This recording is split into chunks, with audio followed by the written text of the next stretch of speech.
Saru, come to see me off? How nice that you'll be rid of me. I do hope for the best of outcomes, but thankfully you and I have never had to parse words with one another.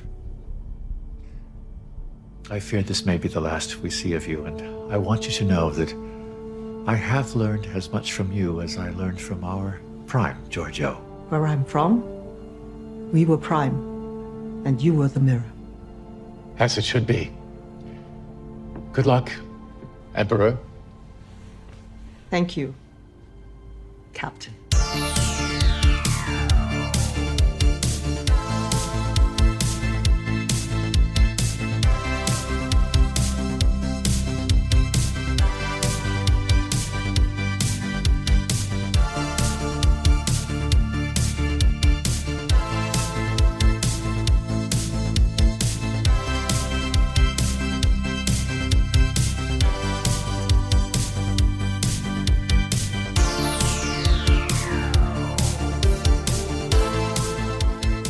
Welcome, everybody, to Deep Space Pride, a gay Star Trek podcast. My name is Mike Thurlow, and with me is my co-host, Johnson Lee. Johnson, happy Sunday. How are you doing today?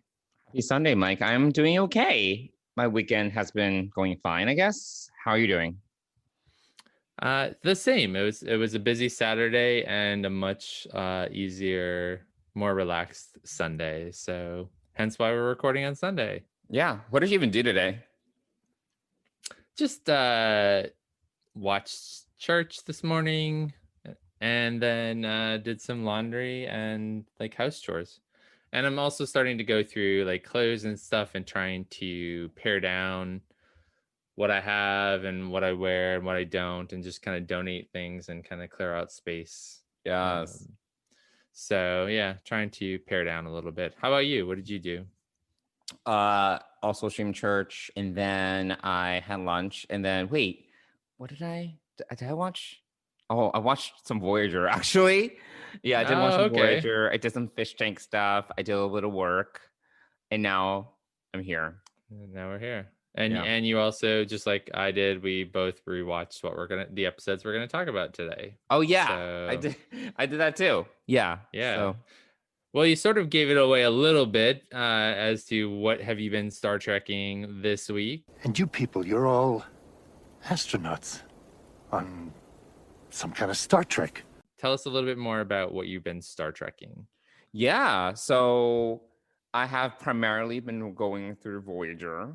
So there is that. So right now I am in season 2. I'm enjoying my Voyager rewatch. I'm doing what you're doing, where I'm kind of picking and choosing episodes. I'm not like watching each and every single episode because there are just some duds in there. For example, I did not watch Threshold. This is the episode where, they go to Warp 10 and then Tom Paris and Catherine Janeway turn into like salamanders or something. Right. So I decided to skip that one because I was like, I don't. That was in season 2, huh? I did not know that. Yeah. So I decided to skip that one. Okay. But overall, yeah, I'm enjoying it. But I complain to you. I'm like, why are they're always at impulse? It's like 90% of the exterior shots when you're seeing Voyager, like when the establishing shot, right, when the teaser starts, it's like they're just drifting in space. I'm like, oh my God, they're not going anywhere. They're not at warp. Yeah. There aren't a ton of shots from what I remember of Voyager at warp. It does always seem to be like they're just slow. They're pans meandering. Of the Voyager. They're meandering through the Delta. And I get that. This is an opportunity for them to be exploring, but I'm also kind of like, you don't need to stop at every single M-class planet. Like, it doesn't necessarily need to be part of your directive if you're trying to get home within a 70-year time span, So, right. But otherwise, yeah, I'm actually enjoying my rewatch for the most part. I'm liking it. Great. Yeah. Well, that's good. And then I think yesterday I was like cleaning, and then I was like, I just need something on the background. So I put on Star Trek Generations. Just in the background, All right. I like watched a little bit of it here and there, but for the most part it was kind of just playing. I really wasn't paying too much attention, but Yeah, I did that. And then I think I also, oh yeah, and then I finished Star Trek Generation. I mean, it ended in the background, and then I was like, what else is available for me to stream? And then I just started also just streaming Star Trek 6, because why not? Oh, Star Trek 6 is great. Yeah. Love that one. So that's it for me in terms of what I've been Star Trekking. What about yourself?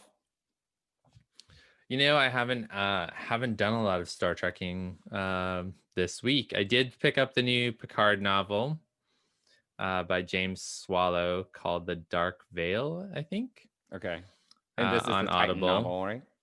This is the Will Riker Titan novel. I did listen to the first chapter, and then because I started listening on Wednesday, and those of you who are hearing this, Wednesday was quite an eventful day here in the United States. So I listened for the first chapter, and then got distracted by the events of the day, which initially were the counting of the electoral votes, and then all hell broke loose. So and a full-scale insurrection kind of started in Washington. So yeah, it was like Star Trek Insurrection, but not as fun.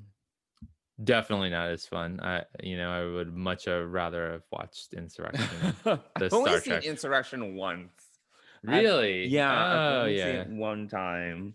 It's got some great parts in it. Obviously Deanna and Troy. Deanna, Troy, and Riker get together in it. Geordi gets his eyesight back, I think. It has some like fun parts. Yeah. And then there's a beautiful woman who becomes the love interest of Picard too. So the enemies of it seem a little bit overpowered and crazy, but I'm not a it's not my go-to. I'm not too into the Sona. Like whatever. Yeah. I mean, so yeah, it's not it's a kind of a mid-range Star Trek movie for me. But I would have much rather watched that than what was on the news, to be honest. So I haven't really I can't believe that was Wednesday. Oh my gosh. Well, there are a lot of jokes that this, what a year this week has been, among other things. It's been and it kind of is ongoing. There's a lot of news going on, and it's at best distracting, at worst disturbing, and definitively just a real shit show. Agreed. So I could probably use some more Star Trek, but I did watch some other things just distract me while I was doing after I watched Terra Firma parts 1 and 2, which we're going to talk about here in a second. I did watch some other stuff to kind of distract me while I did laundry and house things. So not a lot of Star Trek. Definitely a need for more Star Trek. And one of the other things that I've seen on the internet lately is this wish that we could just be in the 24th century, which, who wouldn't after this week want to be in the 24th century? Well, 2380 specifically, if we were to go with what we had talked about previously, if you recall.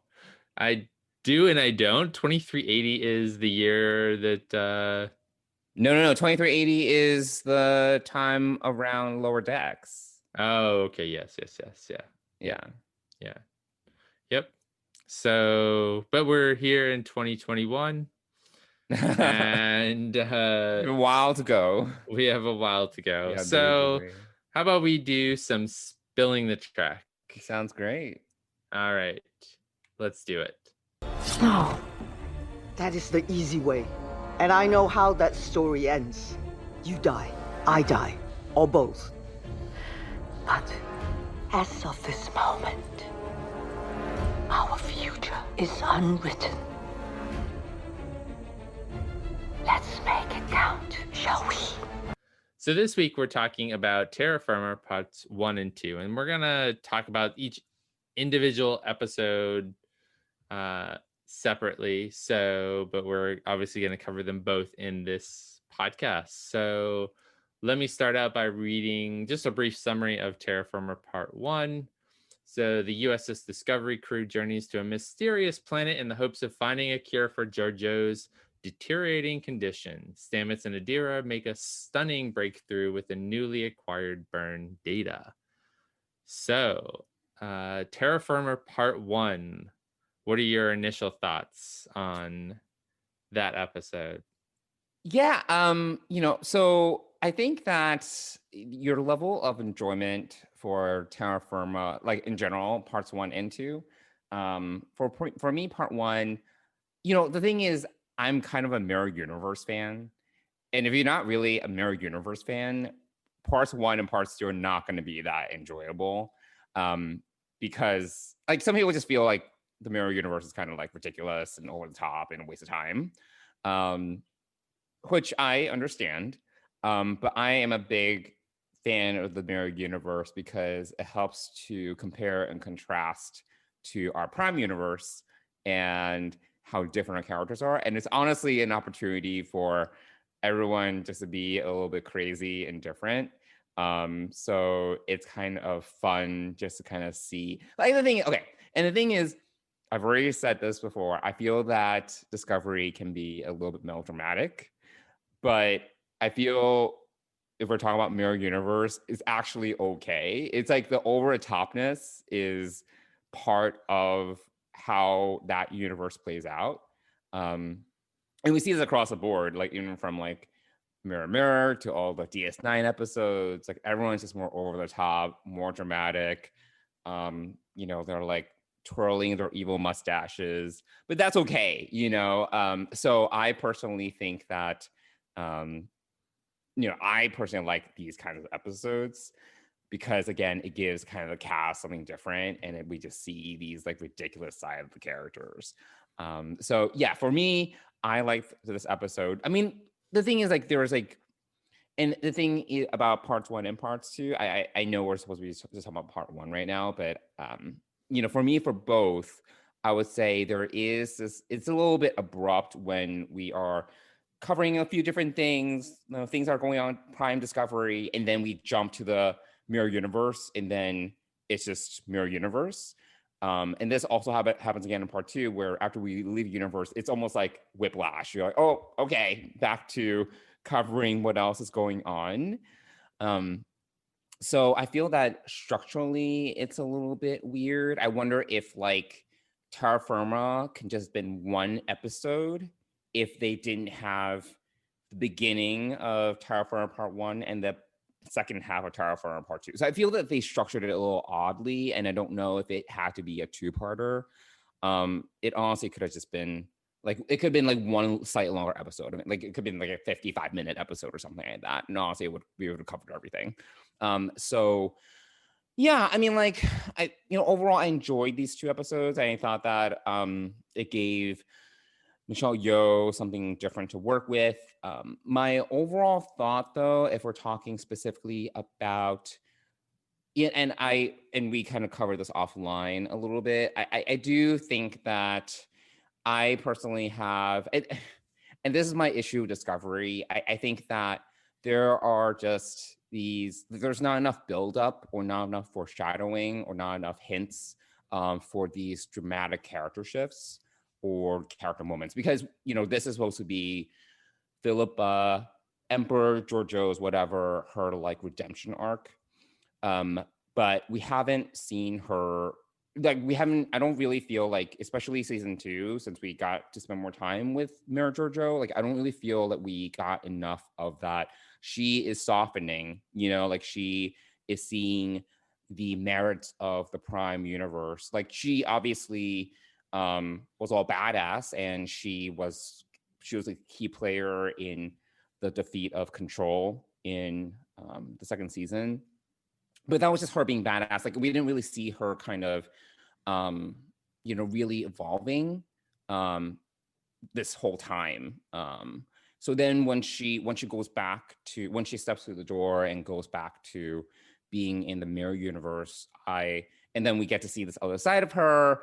I just thought that wasn't, for me, it really wasn't earned. It just felt like a shift for the purpose of giving her a redemption arc. It just I didn't feel there was enough of that change along the way for that to be merited. And then also the whole thing where, like, with Vance and Saru's conversation, where Vance is like, oh, she's like part of the crew, like you can't abandon her, otherwise it'll really affect you and it'll affect the way the crew sees you. I was also kind of like, we haven't really, like, she's been part of the crew, sure, but she's kind of just been around. I don't know if, for me, like, she has really integrated into the crew in a way that, like, she's part of the fam, she's kind of just this, like, badass element that helps to get shit done in key moments. Like, I don't know. So I thought that there were some setup issues with that, but then also, and I also complained to you about the toast at the end of part 2, where everyone is kind of toasting her, and I just didn't. My initial reaction was like, we haven't really even seen her interact with any of these people. Like, she interacted mostly with Michael, a little bit with Tilly, a little bit of Culber, but I mean, like, it just didn't really feel like we've seen her really engage as part of the crew in a way that would merit their toasts for her. Things like that just felt kind of disingenuous to me. So yeah, I feel like they tried to just basically give her this redemption arc, make her give her this visage that she was a valued member of the crew, that this was a painful moment for Michael, for everyone else. I don't know. There were some things that just didn't work for me. But at the same time, I really do enjoy the Mirror Universe stuff. So that's why overall I liked part 1 and part 2. But yeah, those are some of my initial thoughts anyway. What about you? What do you think? Yeah, I share some of your thoughts on that, especially the 2 different storylines, like the Prime Discovery storyline and what's going on with Georgiou. I think that's a definite challenge. While you were talking, I was kind of thinking back and what would have made this even more enjoyable for me had it been like the first 10 or so minutes where they were beaming down to the planet and they were getting to this doorway. If all of that leading up to that point was in the previous episode and we kind of cut it off at the there end or something. Yeah. And the reason why I bring that up is because a couple of weeks ago when I think you and I were talking, we were talking through a little bit about the Enterprise episodes, the 2-parter in Enterprise. And so I actually watched it. Mm-hmm. And the different music, actually that's what brought it up when this first aired, when the second episode first aired a few weeks ago. We talked about how the credits were different, but the music wasn't. And so that prompted me to go back and watch a couple of weeks ago the Enterprise 2-parter and to see that again and see how that had all changed and everything. And so I think that I like that it was a 2-parter. I think they could have done a little bit more with what's kind of going on in the Mirror Universe to make it even more interesting if they wanted to stretch it out to 2 episodes. But I kind of wish that first 10 minutes was in the previous episode and we were here at the beginning. Like, they could have ended that at first, the previous episode with her walking through the doorway and walking out and looking at the Mirror Universe and kind of ended it there. And then started the next episode with essentially, new music, which is the one thing they didn't do for this part, this 2-parter. But it would have been cool to kind of see a Terra Firma, like a 2-part standalone Mirror Universe episode. So yeah, I mean, so that's sort of where I agree that it was a bit disjointed and kind of like a side journey. And then once we were there fully, and we never went back to Prime Discovery. We don't find out until the end of part 2 why that is. But yeah, that's how I feel about that piece of it. And the other point that you brought up that is really true for me is I love how these actors get to act in the Mirror Universe. Mm-hmm. I'm a huge Captain Killy fan. She's just badass. She looks badass. I know. It's Her hair is great. I don't know if Her that's a hair wig is or what, awesome. but her hair is Yeah. great. Yeah. Yeah. And Love the her costumes hair. are great. So over the top. Yeah. You know, the costume designer, I don't Gersha remember her name. Phillips, I think is her name. She's really good. She's awesome. So yeah, the costumes are really good in this universe. You know, so yeah, it would just be great to, you know, it's just great to see them act in this way. You know, I love seeing Reese and Owo fighting it out for who's going to be the head of the guard. That was interesting. Mainly because out of all of the, you know, I like Detmer. I love Detmer too, but you know, Owo and Reese are two of my other favorites, and seeing them beat the crap out of each other for to be the head of her security was great. But honestly, like, I was watching this today and I was just watching Sonequa Martin Green just kill it. Oh my God. Like, if we had awards, or, you know, actually, you know, that's Emmy worthy, I believe, performance from her. Like, just amazing. Really interesting. Okay. Yeah, she really played so many emotions and just played a completely different side. And obviously, we never got to see her in the Mirror Universe in season 1. So yeah, it's just, she did an amazing job playing Michael in the Mirror Universe. And so I was just in awe of watching her do this. Like, the side eyes, the looks, the way her head tilted as she looked at you. Like, it was just, everything about it was great. And so yeah, huge props to Sonequa for that performance in the Mirror Universe. Just really awesome. You know, I felt like Michelle Yeoh's performance was a bit more subdued, a bit more nuanced as Emperor Georgiou. I know, but that's one of my issues. Like, you know, in the when she's in the Prime Universe, she's so over the top, you know, and she's like the foil to everyone else. And then when she goes back, you know, they decide to change her. Like, she much, you know, and this is like, oh, because she's changed. She's been influenced by the Prime Universe, so she's different now. But I'm like, but we haven't seen any of that come through. I mean, you can try to argue, like, oh, you know, she's, you know, she has changed. It's just that she's kept it inside, you know, or whatever. And now that she's back in the Mirror Universe, she can't help but feel different. But I don't really buy it. Like, you know, like, especially like if we're expecting her to kind of like basically still have to, she still has this in her brain, like this mantra of how it is to live and survive in the Mirror Universe, and she still has to apply that philosophy. Like, we've seen her apply that philosophy in the Prime Universe. Like, you guys, she's like, you know, like, you don't know what it takes to survive. You don't know, like, you know, what it takes to succeed. Like, she's always like had that variations of that mantra to the people around her in the Prime Universe. So to see her so subdued in some ways, and, you know, Michelle Yeoh gave a great performance, especially in some of the more dramatic moments between herself and Michael. But you know, I was just like, this is a side of Mirror Georgiou we haven't seen, that I just am having problems buying it. See, I didn't have a problem buying this, and the reason why is I'm thinking back to all the little steps, because that's the other thing about this show, about Discovery, is you have to, like, when you think about like people like Stamets and Adira and Hugh and all, you know, all the characters, you get glimpses of their story throughout the whole season.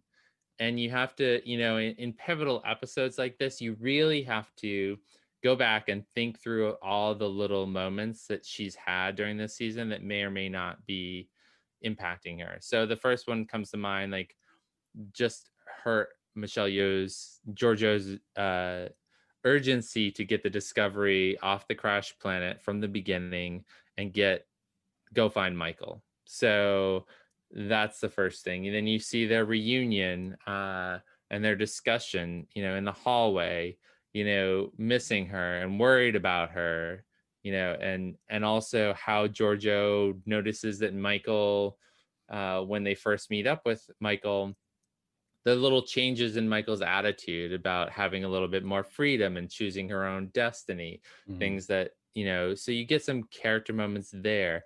As we learn that she has this disease, I mean, she and Michael goes rogue. That's something that's very comfortable for her, but for Georgiou, but she still does it because she loves Michael. Like, there's just this deep connection that you see little snippets of throughout the whole thing. Even, when they're coming back from that episode and they're talking on the bridge and she says, it's a sign of weakness and I don't trust you, but she does. And then they bring her to sick bay, and there's just all of these little things. And also, like, some of her outbursts and all the things that you're probably thinking of, oh, this is still Georgiou. Well, of course it is, but also this is Georgiou who's been given a death sentence in this universe, and she's used to feeling like death is all about going down fighting, and this is how am I going to do that in this universe, and I can't. So when it comes to Georgiou's relationship with Michael, I do agree that they've done a good job in terms of giving us, because that is that is an anchor for this Georgiou, the mirror Georgiou, in terms of her development that we have seen more of, like her relationship with Michael. That has been a constant in her life in both the mirror and the Prime universe. I think my issue is more just her world point of view. And, like, even for example, like, when Georgiou went back to the mirror universe and, she, like, for example, when she's talking to Michael, when they're sitting down and Michael is talking about, she went to this planet and there are like all these artists or whatever. And then Michael basically like blinded the artists and cut off their hands, right? Like, which is very mirror universe. Like Georgiou was almost like shocked, like, we see her face. And like, okay, come on. Like, like I there are things like that, or like, her compassion towards Mirror Saru and things like that. I feel that she had, like, they've given us a softer Mirror Georgiou in this episode than we've previously seen. I do think that with Michael specifically, she obviously has a soft spot for Michael in whatever universe. I think that I definitely agree with. But I think overall, Georgiou's character has not universally softened since we were introduced to her originally back in season 1. And you can argue, like, she has been, like I said before, she's been affected by the Prime universe more than we've seen in this, and she just maintains this like hard facade because that's who she has to have, that's what she has to be. But I'm having problems buying that, or at least, that was my reaction both in the initial viewing and even in this viewing. I just have problems kind of swallowing that she's changed this much. By the end of Terra Firma Part 2, she's like, I don't want to go back there. Like that didn't really like work for me.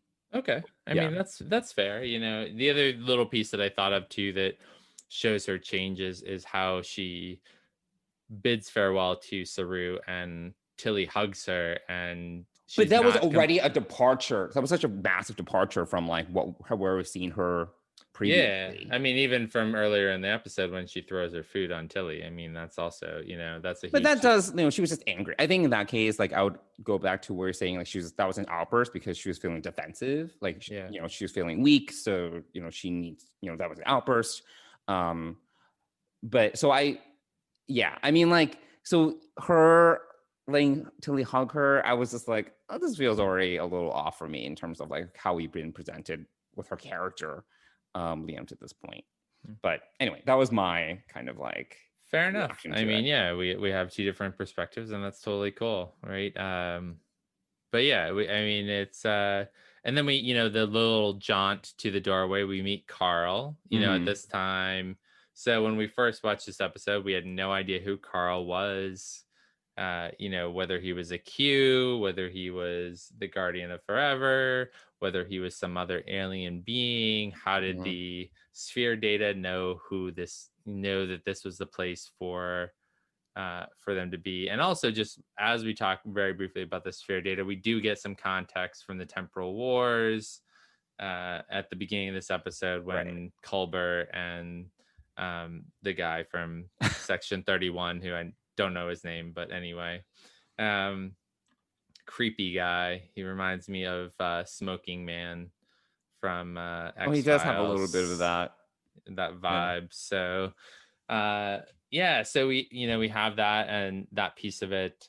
We learn about Danis 5, where the Discovery goes to find this cure, which is only a 5% cure, right? So the best that Culber can tell them all is, it's a 0 versus a 5% chance of survival. So, and they still do it. So, there was this big debate on the internet in between the two episodes back a while ago about who Carl was. Right. Really like the actor who played him. He played in CSI, the police officer, the detective. He's a great actor. I thought that was a great choice. I thought that the having this being just sit there in a chair, like a lawn chair, essentially, with reading the newspaper, which as it turned out, and I saw these theories, the newspaper is sort of the giveaway as to who this is. But you have to kind of pay attention to that, and I didn't see it on the first run. Freeze frame and zoom in. So I saw the theories online, saw the whys, it made sense. Yeah, so it wasn't exactly a surprise later on. Well, I didn't read so you read up on the theories, I didn't. So when it was revealed in part 2, I was like, oh my god, that was a delightful surprise. Yeah, exactly. So there's that piece of it, and the fighting that kind of goes on, and the mystery of who this is and what's going on. But just some of the points in the mirror universe when we do get there, the theatrics of that went on telling the story like a theater performance of so dramatic. Yeah, but also killing Stamets there, right? Right on because he was about to try to kill her, which seemed pretty stupid. I know. I was like, could you pick another moment that's less public or something? Yeah, but it's also watching the eyes and watching watching Michael's eyes on what's going on and knowing that she's probably behind this and everything. It was everyone's like, there's a lot of like looks, like go from look to look. It's like I feel they can make a GIF out of it or something. Yeah, lots of people looking at each other, side eyes. Yep, exactly. So, and then we're confronted at the end with Georgiou saying, knowing that Michael has betrayed her and basically nearly takes her life. And that's sort of where part 1 ends up. They track. She suddenly leaves, which I thought was really stupid right from the get-go. Who would get up in the middle of of all of this and leave? And so I thought that was a bit out of character for someone who's plotting to kill Georgiou. You want to keep it on the down low. You can't, the idea would be to stay there, to look at Stamets and say, I wonder who was doing all this. But instead she gets up and leaves after she encourages the crowd to say all hail Georgiou. So, or long live Georgiou. I forget which one she said, but and then she walks out. I mean, how stupid is that? But Georgiou is faced again with a choice that probably, if we assume that this is just a replay of what happened prior to when the Discovery jumped to the mirror universe back in season 1, that this is probably where she possibly killed Michael. Who knows? But I was trying to remember, because when she meets Michael again in season 1, she's like, oh, how are you alive? I mean, it sounds like it sounds more like Michael kind of ran off with Lorca or something like that. I don't remember. I just rewatched. Yeah, which is totally season possible. one. And also, to be honest, I'm kind of glad that we did not get Lorca back. I think that would have been a huge distraction to kind of have, I love Jason Isaacs, but I don't think I'm glad that they didn't that Bowie and Erica didn't bring him back for this episode, for this arc either. So yeah, just But Landry came back. But Landry came back. Yes, Landry came back. Landry has now been killed 3 times in Yeah. Discovery. Oh my gosh, poor Landry. But she doesn't get killed until part 2. So yeah, so we're kind of at the end. Georgiou spares her life. She's trying to redeem her daughter. That's her goal. And end part 1, right? That's where it kind of cuts off. Yeah. Anything else? Yeah, I was just gonna ask, is there anything else about part 1? Well, I mean, if we go back to the Prime Discovery, right, we have the Discovery, Stamets and Adira figure out that it's a ship with the Kelpians on it. Right. So it's been 125 years. They've been sending out this message. It's crash landed, but that's all we really know. So there's a huge Kelpian tie-in that's kind of announced.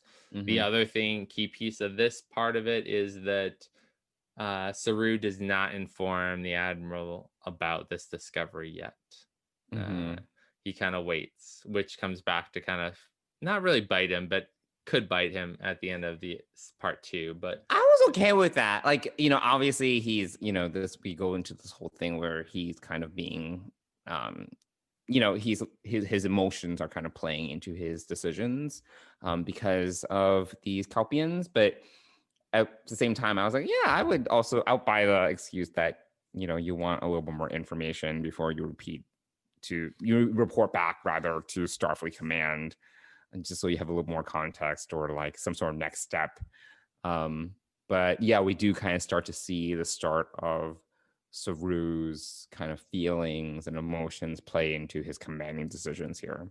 Yeah, sure. Absolutely. Yeah. So there's that. And then the only other small piece that comes back at the end of part 2 is books wanting to contribute. Yeah, that was really tiny. Yeah.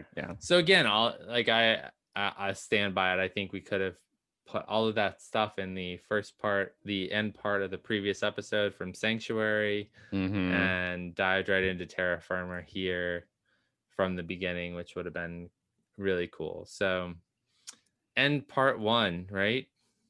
Yeah, I think that's about it for part 1. This era is different. More Terran than where you came from. Saru has navigated Discovery admirably. But he's not the only one who's suited for the captain's chair. You have always been far greater than you could imagine, Michael.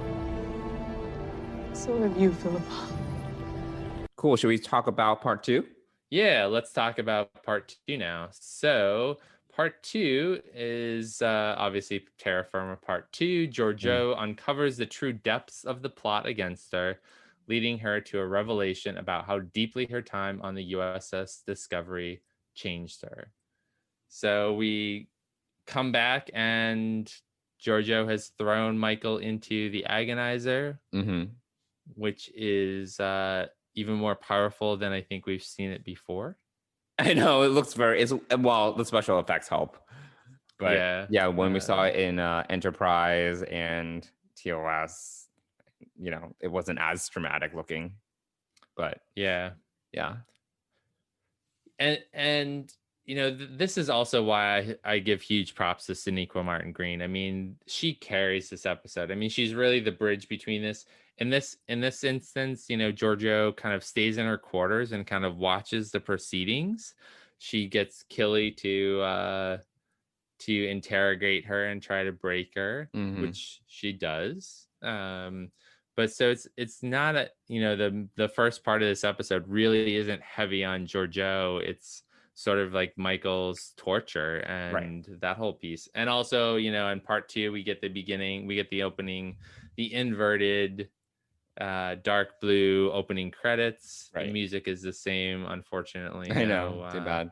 Nothing new. Lost opportunity. Yeah.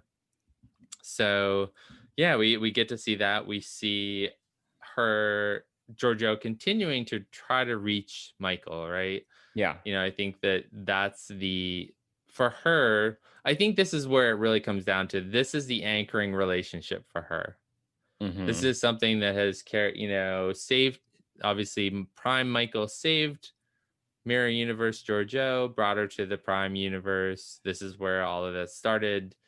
Her rehabilitation, or not really rehabilitation, but her useful skills played into a ton of season 2 and section 31. We see her travel to the 31st century or the 32nd century to be with Michael, to follow Michael. And here we are in the Mirror Universe, and Georgiou is still trying to rehabilitate Michael to have her rule by her side. So, and again, Sonequa just kills the scenes with her.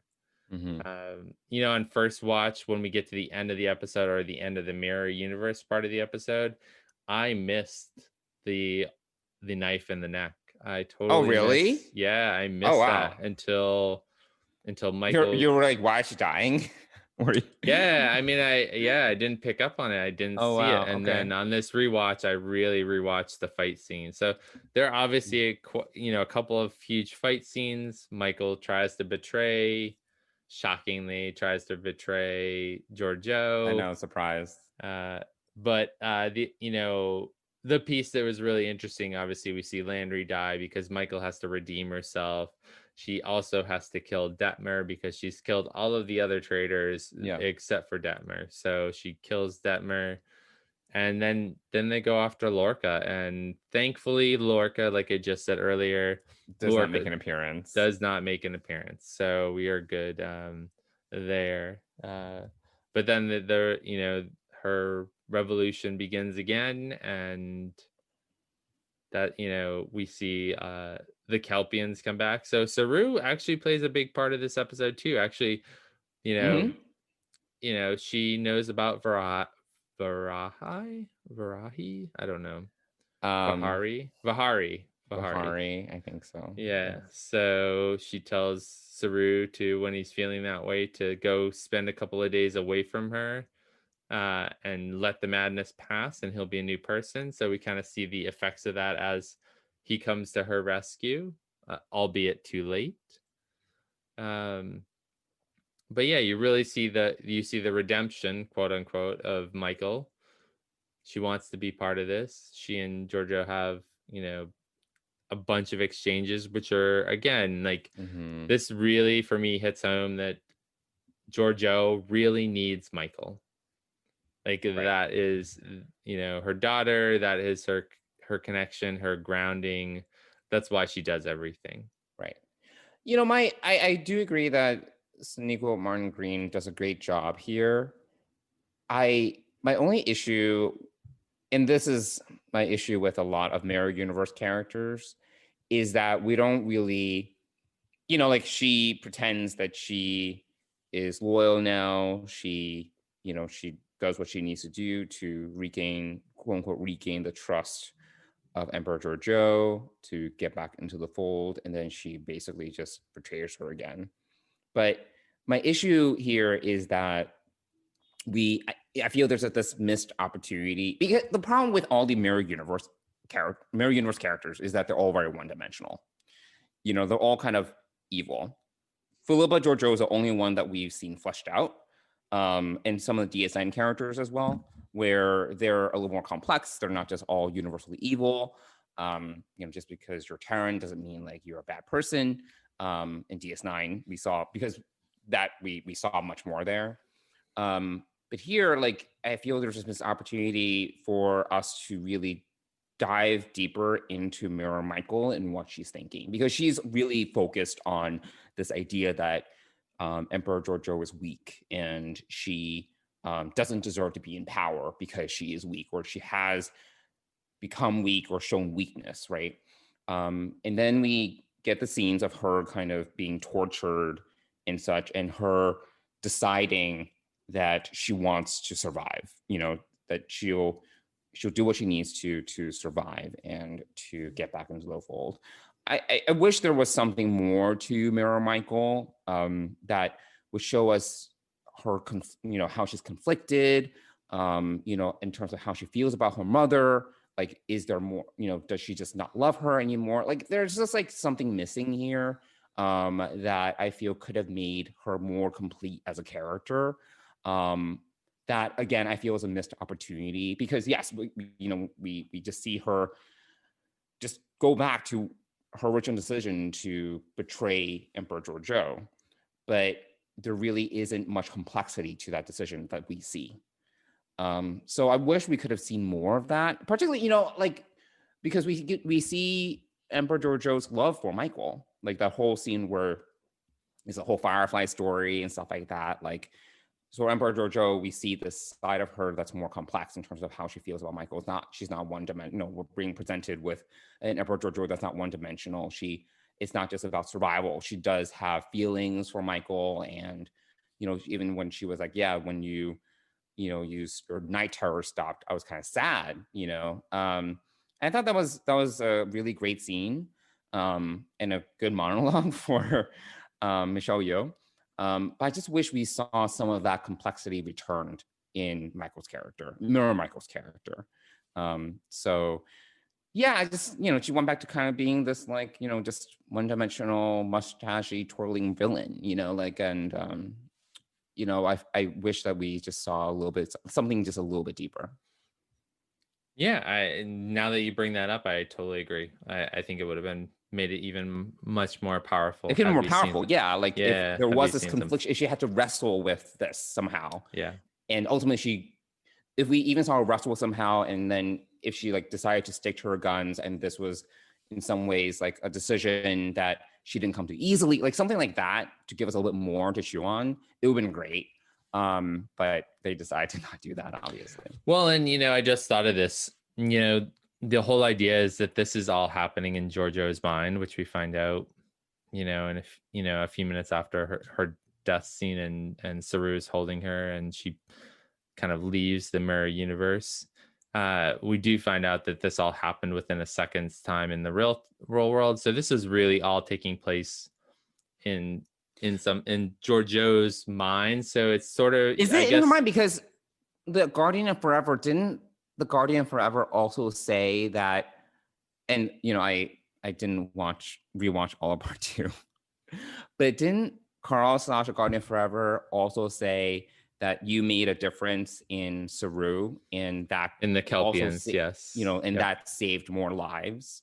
Because in my mind, it was like she was potentially sent to like almost like a different timeline based upon what the Guardian Forever said, and she made some sort of difference in that timeline. Yeah, I mean, I think that we're very unclear about the whole piece. It happened for a second or a minute in Prime Universe. She was there for 3 months in whatever universe the Guardian of Forever sent her to. Mm-hmm.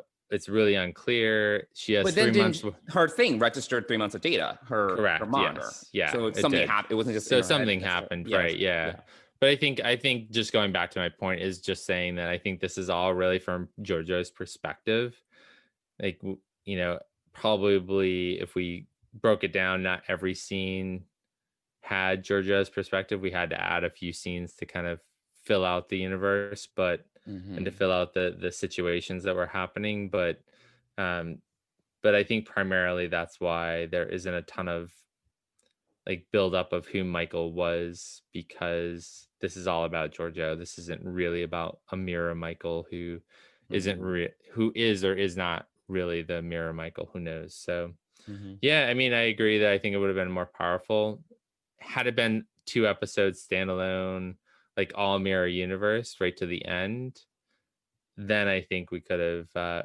I think that would have given the writers the room to kind of fill out those characters and gotten to have more conversations and more fullness of character development. But that wasn't how this was plotted out, unfortunately. So but we do get back to the Prime universe. We just talked about some of the details, and then finally they ask, I think it was Michael who says, who are you? And Carl's voice changes into the Guardian of Forever's voice, and how cool is that? Who are you? Really? Really?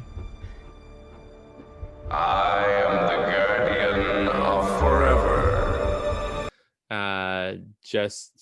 And then all of a sudden, out of splinters, it looks like the portal shows up, which that was very just cool. It was very Especially, well done. I didn't expect it because, again, I didn't read any potential spoilers or theories in that regard, but I was like, well, that's great. Yeah. I mean, one, the voice just gives it all away, obviously, and then the appearance of the portal again, just really awesome, and obviously brought up to date for 2020, right? So, yeah, definitely brought up to date. But again, really cool. And then you have a really powerful scene between Georgiou and Michael, saying their goodbyes, saying how much they mean to each other. Georgiou, even to the point, and I think this further confirms my thoughts about just how bonded they are and how important to Georgiou Michael is. She wants Michael to go with her, right, and the Guardian says she can't, so she's on her own. She's predicted to have some ups and downs. She's being sent back to a time where the universes were more closely aligned, but we don't get a time frame. We don't know when or how. And she leaves, and we get this, obviously there's been a lot of chatter over the last couple of years actually about this Section 31 series. I know, it's been years since they've been talking about it. It really has, years. Yeah. So, and I'm really surprised that we didn't get some news out of Star Trek about a potential Section 31. I mean, didn't they announce, or there were rumors about a Section 31 series before, like, even Picard? I don't remember. Yeah, definitely before Picard came out. So we're talking over a year ago, for sure. Yeah, I think it's just actually, I think it was announced way back when Alex Kurtzman kind of laid out all of his plans for Star Trek, and having multiple series. And so we don't know anything about it, surprisingly. Maybe there'll be some surprise announcement really soon. There aren't any real conventions coming up that I can think of. So we don't know when we'll kind of hear more about this, or if we will. But the writers of these two parters, Erica Lippold and Bowie Kim, are supposedly the lead writers, if not the showrunners, on this Section 31 show. So it's it's hard to know if obviously there was little hints here and there in the news that they were working on scripts, but who knows what has kind of changed with 2021, and also just in the last year, what's changed. I mean, the world is a different place, and maybe to some extent CBS has cut back on funding, and we've announced a Star Trek Strange New Worlds show, so maybe that maybe she'll appear as part of that. Who knows? But maybe the funding is not all there to have, Star Trek year round, every week, something new. Who knows? And Michelle Yeoh is also busy. Like, she has other projects. Yeah, so exactly. It's not like she's just waiting around for Section 31 to start, Yeah. Like, they probably also need to work with her schedule. Exactly. So yeah, who knows what's gonna happen. So we're back on the Discovery. We have a farewell scene. We have which you touched upon a little bit. I thought it was a nice tribute. I think that in a small crew like Discovery, I think even though we didn't see the scenes and we didn't see all these characters interact with her, I think that there was, it's hard to not acknowledge Georgiou's presence on a ship that small with that small of a crew. It's just not possible, I don't think. So I think that it was a nice scene where they paid tribute to her. But the part that I really want to get to is, so we've located the Kiev. Yeah. We know where we're going. Book went off book. and installed some Like back-end tech. software Yeah. tech that helped them discover all of this. And then, the key part here, and this is where you kind of wonder about Saru's kind of state of mind, and the admiral kind of checks him on it and says, I can understand, I just need to know you're distracted. And Saru, I feel like Saru lies here. I really feel like that was the first time that Saru kind of told a lie. Do you think he lied, or he just didn't realize the extent to which he was being affected? I mean, based upon his other characteristics and how his character has kind of grown over these last couple of years, I have to think that Saru is fairly self-aware. And maybe when it comes to Kelpians, that's his blind spot. Could be. I mean, most people, most humans, most beings have a blind spot in some way, shape, or form. So maybe the fact that this is because it involves Kelpians, this is his blind spot. But I've actually felt like Saru, like, how could he not be affected by this? Right. And how could he not realize that he wasn't affected by this? So I want to say I'm leaning towards this feeling that he actually really did lie to the admiral. I thought the other way. I thought that he just didn't, because we even see later on when I don't remember the name of the episodes, but they're on the Lithium planet or whatever, and it was that critical moment when he was like, no, I'm the captain, I need to go back to Discovery, and Michael had to basically she had to point out basically that he was more affected than he was saying. So to me, the way that I read this was that he was not fully cognizant of how much he was being affected by the fact that there's a Kelpian ship in the middle of all this. Okay. Yeah. I mean, yeah. I mean, that's a fair assumption too. Yeah. Yeah. So we're kind of, that's where we leave off with Terra Firma. Did anything else happen in part 2? No, I think it was all Terra. It was mainly Terra Firma, and then, and we just wrapped up a few other things. On the Discovery. Yeah. So yeah, I think it would have actually been really great to just, again, if we were to rewrite or reprogram this episode, it would have been great to kind of end with the scene in the commissary, or whatever you want to call it, where they're just toasting Georgiou, and that's kind of where it ends. And then we pick up on new stuff, the next week. But yeah, there wasn't a lot to come back to. We saw the Guardian disappear after Georgiou went through it, and that was it. Right. And Michael returns. Book goes to greet her. We have the farewells. We have Vance. The Vance scene, yeah. Yeah, and that's it. So yeah, next week we're headed towards this to Su'Kal. We're gonna find Su'Kal. So yeah, it's kind of like a 3-part arc, really. It's kind of like one thing. Yeah, leading up to the finale. Yeah, so we only have 3 episodes left to go. But we've said goodbye to yet another character. Georgiou is gone from the crew, and yeah, so here we are at the end of Terra Firma Part 2. I think that's everything. I think we did a pretty deep dive. We spilled a lot of Trek here. So overall, what did you think of? Because I remember, like, at the end of Part 2, when we were slacking, you seemed somewhat underwhelmed. Your initial reaction. Do you remember? I don't remember my initial reaction. That's interesting.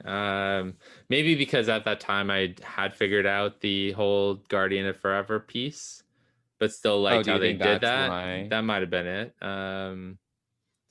Yeah, I don't remember. I expressed more enthusiasm after watching Part 2 than you did upon On initial first watching. viewing, yeah. Yeah. And we didn't really get into why. You just you expressed slightly less enthusiasm, and then I think you kind of said that you wanted to think about it a little bit, and then we never went back to it. Yeah. Yeah, I can't remember why. I mean, I really enjoyed watching this two-parter. I mean, it's a great, Sunday afternoon watch to watch the Mirror Universe for 2 episodes. So, and I'm a huge fan of Michelle Yeoh. She's another strong, powerful woman that I would love to get a picture with at yes, we know. Joey future. mentioned that if she's at a convention, it's like all over. Yeah.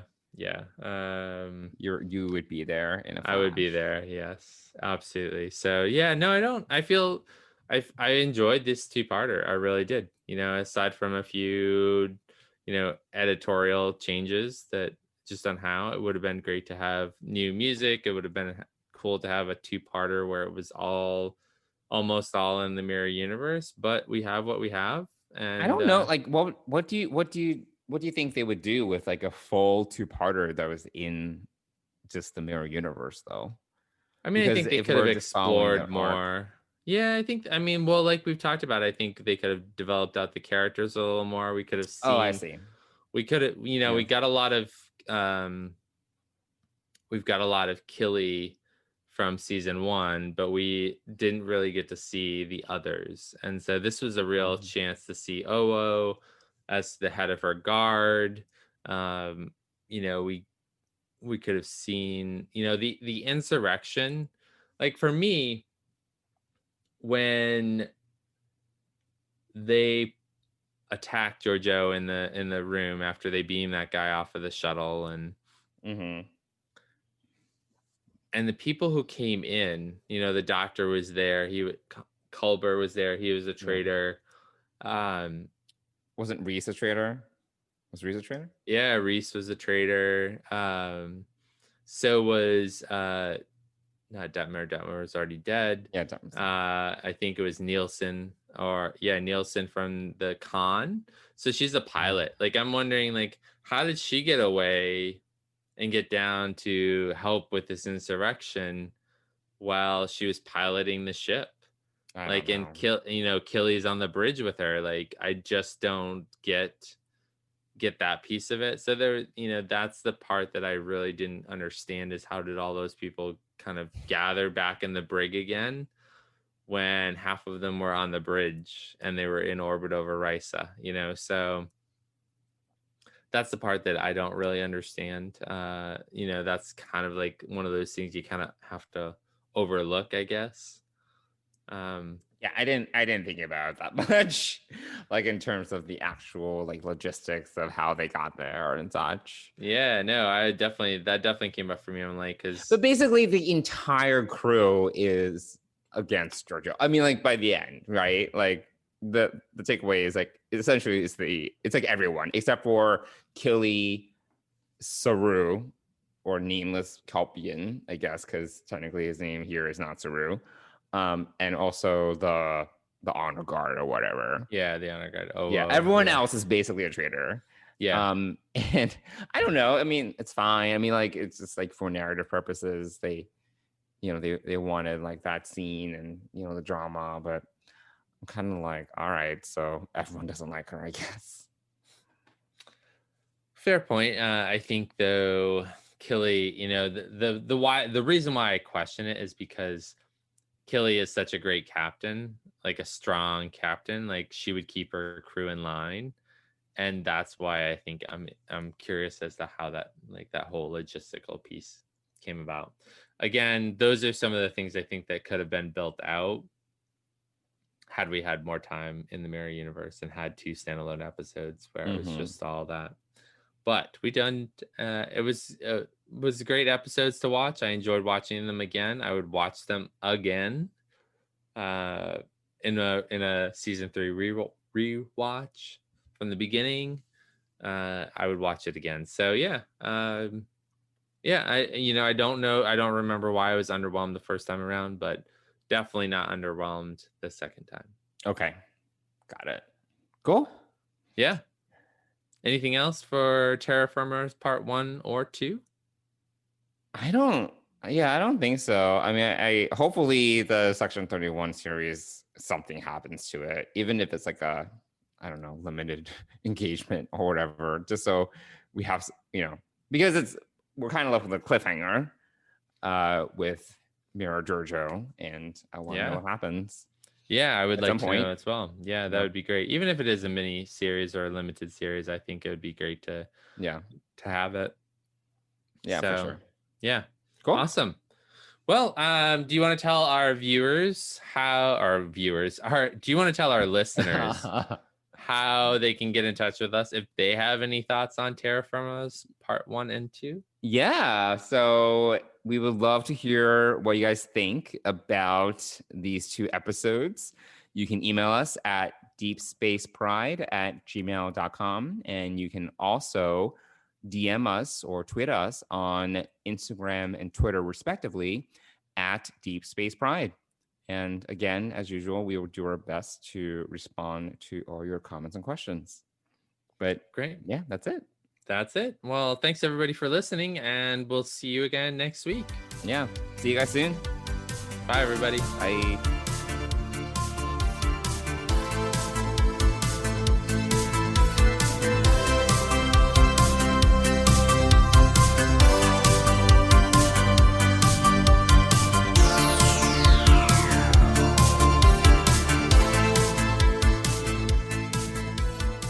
Deep Space Pride is a production of Coconut Media Works. Executive producers Bill Smith and Dan Davidson. For more great Star Trek discussion, discover the other shows of the Trek Geeks Podcast Network at trekgeeks.com or find us in Apple Podcasts, Spotify, or your favorite podcast app.